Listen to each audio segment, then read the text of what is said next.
নির্জন জায়গা, কেউ কিন্তু দেখছি না।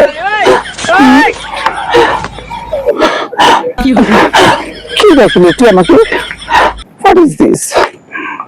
যত আমার স্বামীকে কিভাবে পাওয়া যাবো, আমি কোনো উপায় খুঁজে পাচ্ছি না।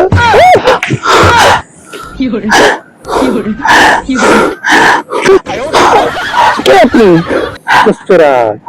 যাবি কোথায়? চিপাই? কেন? কেন বুঝছ না? না বুঝি না। কি বলিস? কত টাকা দিতে হবে?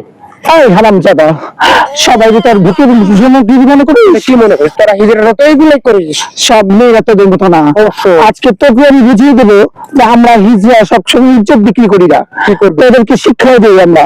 হারামজাদা চল।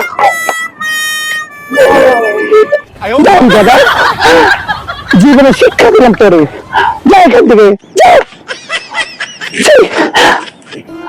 এইখানে এত নির্জন জায়গায় এরকম লোক থাকে?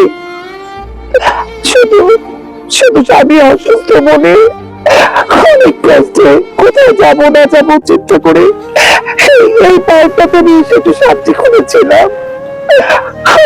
এখানে আমার শান্তি নেই, শান্তি নেই। খোদা, তুমি বলে দাও আমি কি করবো, কোথায় যাবো? না, এখানে থাকলে আমি আমার ইজ্জত বাঁচাতে পারবো না। তাছে চাই রহিমা খালার বাড়িতে যাই, যদি দুটো টাকা পাই ওটা দিয়ে ওর ওষুধ কিনে নিয়ে আসবো। আর আর এক মিনিট না, এক মিনিট না।